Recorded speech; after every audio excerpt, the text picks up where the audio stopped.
मुझे सब कुछ पता चल चुका है सर। तुमने एक भी बार मुझसे क्यों नहीं कहा?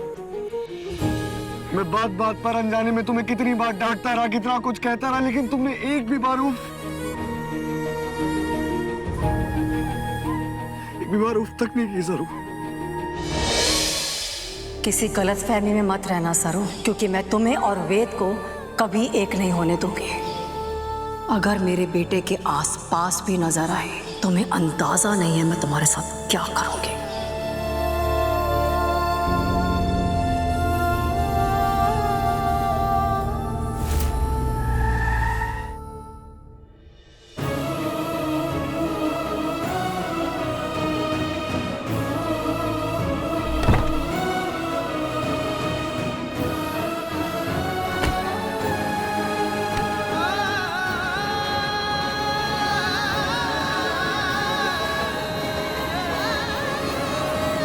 क्यों नहीं बताया मुझे?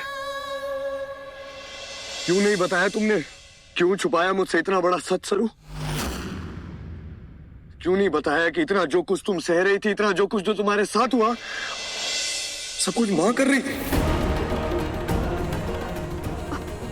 क्या कह रहे हैं हमारे को? मुझे सब कुछ पता चल चुका है सर। मुझे मालूम है कि तुम्हें घर छोड़ने पर मजबूर करने वाला इंसान और कोई नहीं बल्कि मां थी। मां को फोन करके बता देता। वेद के साथ, इस घर के साथ फिर से रिश्ता जोड़ने आ गए तुम। बड़ी ढीठ लड़कियां। रामनाथ जी बाबा की सौगंध माँ साहब, मैं बस वेद साहब की तबीयत देखने के लिए गई थी और उनके उठने से पहले ही मैं बाहर आ गई थी। उन्हें पता भी ना है कि मैं उनके पास थी। मां सरू किसी गलतफहमी में मत रहना सरू, क्योंकि मैं तुम्हें और वेद को कभी एक नहीं होने दूंगी। तुम्हारी उस झूठी धोखेबाज माँ की बेइज्जती की, क्योंकि वो डिजर्व करती थी। हाँ, बदली मैंने पुण्यतिथि वाले दिन फोटोज, जलाया मैंने सारा भोग का खाना, और उस दिन पार्टी की रात को भी जानबूझकर नशे की एक्टिंग की तुम्हारे सामने, जानते हुए कि मजबूरी में तुम मुझे स्टोर रूम में बंद कर दोगे। और ये सब मैंने सिर्फ और सिर्फ तुम्हें और वेद को अलग करने के लिए किया। इसका मतलब मां ने मुझसे झूठ बोला। ये सब कुछ मां की प्लानिंग थी। सरू की मायरे की बेइज्जती, पार्टी में नशे में होने की एक्टिंग करना, फिर कमरे में अपने आप को बंद कर लेना, फिर सरू पे इल्जाम लगाना, बीमार होने का नाटक करना, सरू को जबरदस्ती मुझसे दूर करने की कोशिश करना।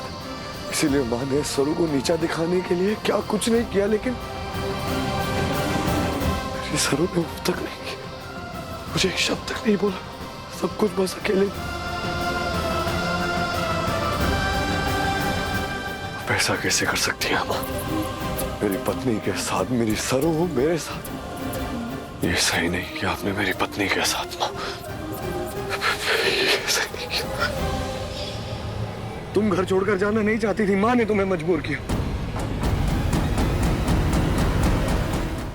हमारा रिश्ता तोड़ने की कोशिश की तुम्हें, और मुझे एक दूसरे से अलग करने की कोशिश की। मुझे सब कुछ पता चल चुका है सर। तुमने एक भी बार मुझसे क्यों नहीं कहा?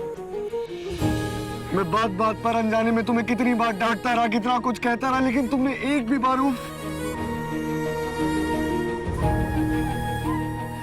उफ तक नहीं की सरू। अब बस,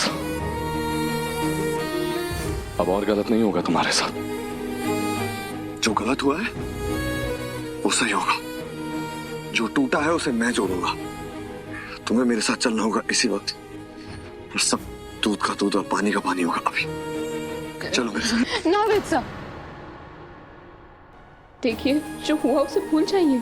माँ साहब को जो भी सही लगा उन्होंने किया, उसमें उनकी कोई गलती ना है।